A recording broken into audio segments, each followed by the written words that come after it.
दोस्तों आज से हम शुरू करने वाले हैं M S Excel basic to advance course की एक सीरीज अपलोड करेंगे अपने इस चैनल पे, जिसमें हम एम एस एक्सेल बिल्कुल शुरू से और एडवांस लेवल तक सीखने वाले हैं। अगर आप एक एम एस एक्सेल सीखना चाहते हैं, स्टूडेंट हैं, या आप एम एस एक्सेल में आप बिगिनर हैं, तो ये सीरीज आपके लिए बहुत ही ज़्यादा इंपॉर्टेंट होने वाली है, क्योंकि इस सीरीज के अंदर हम basic to advance MS S एक्सेल को कवर करने वाले हैं, बिल्कुल हिंदी में और बिल्कुल डिटेल में। नो कोई आपको शॉर्ट तरीका नहीं मिलेगा, आपको बिल्कुल बेसिक से लेके एडवांस तक टोटल डिटेल में आपको बस सिखाने वाले हैं।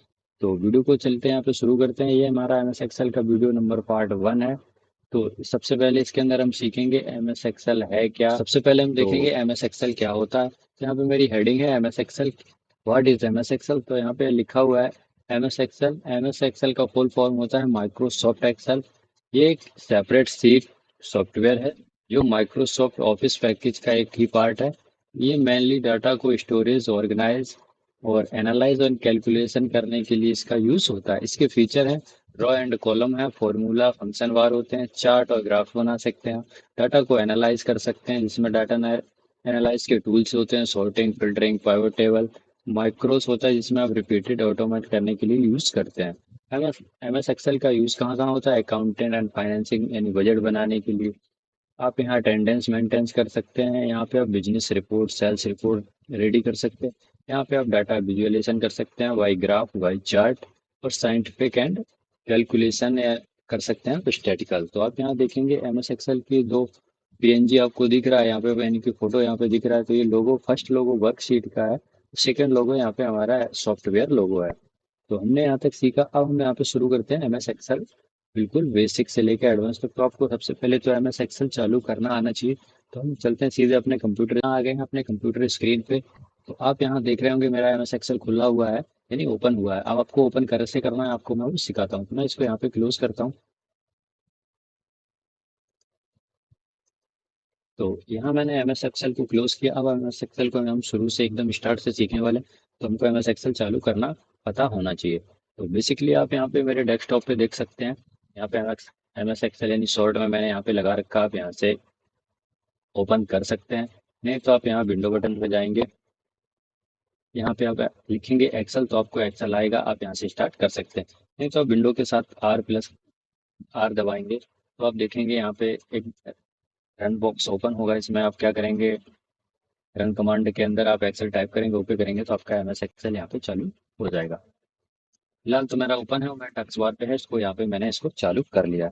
अब हम सीखेंगे सबसे पहले एक्सेल का ओवरव्यू।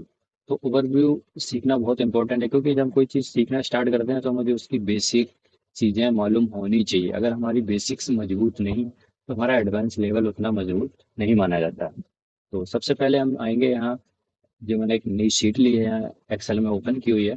तो ऊपर में आप देखेंगे यहाँ पे बुक नंबर 1 लिखा है और एक्सेल यहाँ पे आपको शो हो रहा होगा। ये हमारा होता है टाइटल बार, यानी जब हम इस फाइल को वर्क करके जो भी हम नाम से सेव करेंगे वो हमको यहाँ पे नाम शो होता है। टाइटल का मतलब आप समझते ही हैं। नेक्स्ट आप यहाँ राइट में देखेंगे तो आपको ये मिनिमाइज बटन है, ये मैक्सिमाइज या रिस्टोर डाउन, छोटा बड़ा कुछ इस तरीके से आप यहाँ पे कर सकते हैं। और ये आपकी क्लोज बटन है जिससे आपका एप्लीकेशन यहाँ पे क्लोज हो जाएगा। अब यहाँ पे आप लेफ्ट साइड में देखेंगे तो ये आपका फाइल बटन है। ये फिर हमारा जो अभी यहाँ पे मैं कुछ टाइप करता हूँ तो आप देखेंगे ये बटन एक्टिव, यानी ये अंडो की बटन है, इसको अंडो कर देंगे। जो मैंने यहाँ लिखा वो हमारा हट चुका है। फिर नेक्स्ट यहाँ देखेंगे आप, ये कुछ इसको बोलते हैं क्विक टूल, यानी यहाँ से हमको कोई क्विकली एक्शन लेना है तो हम यहाँ से एक्शन ले सकते हैं। इसमें कोई बटन ऐड करना है तो इस पे आएंगे, यहाँ से हम बटन ऐड या रिमूव कर सकते हैं। सेकेंड नंबर आप देखेंगे नीचे जो फाइल होम इंसर्ट लिख रहे हैं, ये हमारे होते हैं टेब। और इन टेब को हम सीखेंगे एक एक, फाइल टेब, होम टेब, इंसर्ट टेब, इस तरीके से सारे टेब को एक एक वीडियो के अंदर सीखेंगे बिल्कुल डिटेल में, जिससे आपको पता चल जाएगा। फिर उसके बाद हम प्रैक्टिकल करेंगे जिससे आपको ये नॉलेज रहेगी किस टेब में हमारा कौन सा ऑप्शन मिलेगा, तो आपको ढूंढने में कोई दिक्कत नहीं होगी। उससे पहले हमको टेब सीखना बहुत जरूरी है। फिर आप टैब के नीचे देख रहे होंगे, ये हमारा होता है जहाँ पे जैसे मैं इंसर्ट पे क्लिक किया तो यहाँ पे दूसरा चार्ट बार्ट वगैरह यहाँ ओपन हो गया, लेआउट पे गया तो अलग दिख रहा है। ये होता है हमारा रिबन। क्या होता है? रिबन। जैसे मैं होम पे आऊंगा तो ये क्या है, यहाँ पे क्लिप बोर्ड, फॉन्ट एरिया दिख रहा है, अलाइनमेंट एरिया शो हो रहा है आपको, यहाँ पे नंबर है, ये क्या है, हमारे रिबन है। और एनी केस में क्या होता है कि रिबन हमारे हाईलाइट हो जाते हैं। जैसे मैं यहाँ होम पे 2 बार टच करेंगे तो आप देखेंगे हमारा यहाँ पे रिबन अनहाइड हो गया है। तो अब इसको मुझे दोबारा से शो कराना हो तो या तो हम डबल टैप होम पे करें, नहीं तो आप कंट्रोल वन करके इसको हाइड और अनहाइड कर सकते हैं। क्योंकि जब नया नया यूज़ करते हैं एक्सेल, हमें पता नहीं होता है, गलती से दो बार टैप हो जाता है, माउस से क्लिक हो जाती है, तो वो हाइड हो जाता है, तो हम सोचते हैं पता नहीं कहाँ चला गया। तो आपको ये भी पता होना चाहिए। फिर आप नीचे देखते हैं, ये होता है हमारा नेम बॉक्स। अच्छा, ये नेम बॉक्स क्या है? जैसे अभी हम यहाँ पे ई कॉलम में और थर्ड रो में हैं, तो आपको दिख रहा होगा यहाँ पे ई थर्ड लिखा हुआ, क्योंकि ये हमें करंट लोकेशन बताता है, यानी किस सेल पे हम वर्क कर रहे हैं वो लोकेशन यहाँ पे बताता है। इस सेल में जैसे मैं दूसरे सेल को सिलेक्ट करूंगा तो आप देखेंगे इसका नेम चेंज हो चुका है। या आप इस पे टच करेंगे तो आप देखेंगे यहाँ पे नेम बॉक्स भी आपको लिख के आ रहा है। आपको मान लो यहाँ पे हूँ, मुझे फर्स्ट कॉलम में फर्स्ट रो में जाना है, तो मैं सिंपली यहाँ पे A1 टाइप करूंगा। ओके करूंगा तो आप देखेंगे मेरी ये सेल सेलेक्ट यहाँ पे हो चुकी है, यानी कि मैं उस सेल पे यहाँ पे पहुंच चुका हूँ। फिर ये हमारा फंक्शन बार, और नेक्स्ट ये है हमारा जो बड़ी यहाँ पे काली पट्टी दिख रही है आपको, ये क्या है? हमारी फॉर्मूला बार। जब हम कोई इसमें फॉर्मूला टाइप करेंगे, जैसे यहाँ सम का फॉर्मूला टाइप किया, तो आप देखेंगे यहाँ पे फॉर्मूला हमारा टाइप हो रहा है। फिर नेक्स्ट नीचे देखते हैं, अगर मुझे पूरा ये सिलेक्ट करना है पूरी सीट को, तो सिंपली इस कॉर्नर A1 के ऊपर में ये कॉर्नर है, इसको टच करेंगे तो आप देखेंगे पूरी सीट सिलेक्ट हो जाएगी। और ये कहीं भी दोबारा से सिलेक्ट करेंगे तो अनसेलेक्ट हो जाएगा। यहाँ पे आप देखेंगे जो ABCD करके लिखा है ये हमारे कॉलम है, और यहाँ 1 2 3 करके गिनती लिख रखी है, जो वो काउंट है वो हमारे क्या है? रो है। अब आपको बता देता हूँ, एक्सेल में सबसे पहले तो ये जानना बहुत ज़रूरी है कि हमारे एक्सेल में रो और कॉलम कितने होते हैं। तो हमारे एक्सेल में जो कॉलम होते हैं ABCD करके, ये होते हैं 16,384। आपको ये नोट डाउन कर लेना है अपनी कॉपी में, क्योंकि आप जब सीख लेंगे कहीं जॉब के लिए जाएंगे तो वहाँ पे ये क्वेश्चन पूछ देते हैं ऐसे रैंडम में, तो क्या होता है हम लोग ध्यान नहीं देते उतना कि ये कौन पूछेगा, या हम इसी को सीख रहे हैं हमको पता है, लेकिन ध्यान से निकल जाता है। लिखा रहेगा तो कभी ना कभी आप कॉपी को पलटोगे देखोगे तो आपको याद आ जाएगा। फिर यहाँ 1 2 3 करके देखेंगे तो ये रो है, ये रो होती है हमारी 10,48,576। कितनी होती है? 10,48,576। आपको नोट डाउन कर लेनी है। नेक्स्ट जो सेल यहाँ पे मेरा डब्बा सेलेक्ट हो रखा है, जिसे मैं यहाँ करता हूँ ये ग्रीन ग्रीन, इसी को हम बोलते हैं सेल। जब हम कुछ भी टाइप करेंगे तो इसी सेल में टाइप होगा। तो ये सेल क्या है? ये रो और कॉलम के कटाक्ष बिंदु में जो बनता है उसी को हम सेल कहते हैं। देख रहे हो ऊपर से एक लाइन आई, इधर से एक लाइन गई, तो ये हमारा क्या हो रहा है? यहाँ पे काट रहा है, तो उतनी एरिया को जो बॉक्स बन रहा है उसी को हम सेल बोलते हैं। फिर हम जिस पे, ये हमारी वर्क सीट नंबर 1 है, अगर हम प्लस पे टैप करेंगे तो यहाँ 2 हो गई, और यहाँ पे 3 हो गई, ऐसे करके हम ऐड करते जाएंगे। और यहाँ एक ही सीट, मतलब एक ही वर्कबुक में हम मल्टीपल सीट यहाँ पे ले सकते हैं। अब आप सोच रहे होंगे कि वर्कबुक ये हमारी एक है, लेकिन इसमें सीट कितने हैं? मल्टीपल, हमने सीट यहाँ ले लिया 1 2 3 करके। अगर मेरे को नई वर्क सीट चाहिए होगी तो मैं यहाँ पे कंट्रोल N करूंगा, तो आप देखेंगे यहाँ पे न्यू वर्क सीट आपके सामने ओपन आएगी, जिसके अंदर आपको दिखेगा सीट 1। अब हम यहाँ टास्क बार में एक्सेल के टैब पे भी आएंगे तो आप यहाँ देखेंगे, आप टाइटल बार में भी देख सकते हैं एक्सेल बुक 2, यानी कि जो हमारी वर्क बुक है वो कितनी है? 2 है। तो फिलहाल हम लौटते हैं अपने 1 पे। यहाँ पे 1 पे आगे आप देखेंगे यहाँ पे मेरी 3 सीट ओपन की थी मैंने। तो अब आ जाते हैं इधर नीचे। नीचे आप देखेंगे ये हमारा स्क्रॉलिंग एरिया बार, ये यानी कि हम कॉलम को स्क्रॉल कर सकते हैं इससे, जो नीचे रहता है। और ऊपर से हम क्या करेंगे? रो को ऊपर नीचे कर सकते हैं, स्क्रॉलिंग कर सकते हैं। नेक्स्ट ये हमारा व्यू एरिया है, यहाँ पे हम एक्सेल को जूम और जूम आउट कर सकते हैं यहाँ से। और यहाँ से हमारा प्रीव्यू चेंज होता है, किस तरीके से हमें देखना है। यहाँ पे मैंने पेज को ब्रेक किया है तो ये बीच से टूट गया है, आप इधर देख सकते हैं, किधर देख सकते हैं हेडर और फुटर भी यहाँ पे आप ऐड कर सकते हैं, यानी कि ये सेपरेट बन के आ गया है।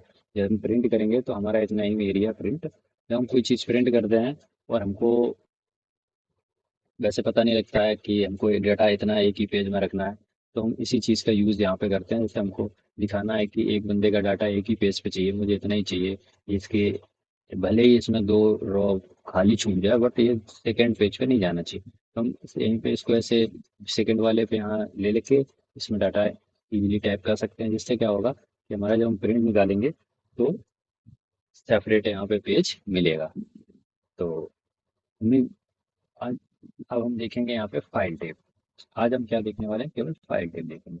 तो फाइल टेप पे जैसे ही मैं यहाँ पे क्लिक करूंगा तो आप देखेंगे यहाँ पे इंफॉर्मेशन दे रहा है, protected file, in impact workbook, manage workbook, browse option.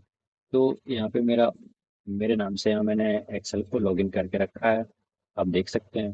सबसे पहले भी जानते हैं न्यू। तो न्यू क्या है? ये न्यू में क्या, हम कोई भी जब न्यू वर्कशीट लेंगे तो यहाँ से न्यू वर्कशीट लेंगे। जब हम एक्सेल को ओपन करेंगे तो हमें हर बार ये न्यू वर्कशीट देता है। आप यहाँ से जाके ओपन पे जब जाएंगे तो यहाँ से जो अपने रिसेंटली डाटा रहता है, जैसे मैं कल क्या क्या यूज़ किया, वो आप यहाँ से ओपन कर सकते हैं। सेकंड, आप यहाँ पे देखेंगे बिजनेस पर्सनल, जिस तरीके का भी आप यहाँ पर रेडीमेड टेम्पलेट मिलते हैं, यूज़ करना है आपको, विथ फॉर्मूला सब कुछ मिलता है। जो भी आपको यूज़ करना है आप यहाँ से यूज़ न्यू पे जाके कर सकते हैं, नहीं तो आप यहाँ से ब्लैंक शीट भी ले सकते हैं। तो फिर ओपन के लिए तो मैंने आपको बता ही दिया, जिसपे मैंने जो भी फाइल हमारी सेव होती है एक्सेल में, या रिसेंटली मैंने उन पे वर्क किया है, उसको हम यहाँ से ओपन कर सकते हैं। सेव के लिए हम यहाँ से सेव करेंगे। सेव एज के लिए उसी फाइल को हम दोबारा लोकेशन पे कहीं और चेंज करना चाहते हैं, सेव सेव कर सकते हैं। प्रिंट में जब हम किसी को वर्क कर रहे हैं तो वो यहाँ से प्रिंट कर सकते हैं, शेयर भी कर सकते हैं। अगर मेरा डाटा कनेक्ट नहीं है तो यहाँ पे ईमेल ही दिखा रहा है, या कैसे शेयर करना है वो आप कर सकते हैं। एक्सपोर्ट भी आप यहाँ से कर सकते हैं, पीडीएफ में निकालना है डेटा को कैसे निकालना है। यहाँ से आप पब्लिश भी कर सकते हैं, माइक्रोसॉफ्ट वीडियो बना के यहाँ सीधा पावर बीआई की मदद से। और यहाँ से एमएस एक्सेल आप क्लोज कर सकते हैं। ये अकाउंट है, ये ऑप्शन है, इसके साथ आपको कोई छेड़छाड़ करनी नहीं होती है, क्योंकि ये मैन्युअली यहाँ पे सेटअप होता है। फिलहाल इसको हम यहाँ पे सेटअप को सही करते हैं, अपना जैसा डेटा है हम वैसे करते हैं, और इसको थोड़ा सा जूम आउट करते हैं 100 पे। तो मैंने इसको 100 पे यहाँ पे कर लिया है। तो ये था हमारा एक्सेल का ओवरव्यू। तो कैसा लगा आपको ये वीडियो? नेक्स्ट वीडियो हम सीखेंगे होम टैब, और होम टैब को एकदम डिटेल से यहाँ पे सीखना स्टार्ट करेंगे। सबसे पहले सीखेंगे क्लिपबोर्ड, फॉन्ट एरिया क्या क्या है, वो हम सब कुछ नेक्स्ट वीडियो में सीखने वाले हैं। तो आज की वीडियो में मैंने आपको केवल इंट्रोडक्शन ही बताया है एमएस एक्सेल का। तो उम्मीद करते हैं वीडियो आपको अच्छी लगी। अगर आप चैनल पे पहली बार हैं तो प्लीज़ चैनल को सब्सक्राइब करें और वीडियो को शेयर कर दें अगर इस सीरीज को। तो मिलते हैं अपनी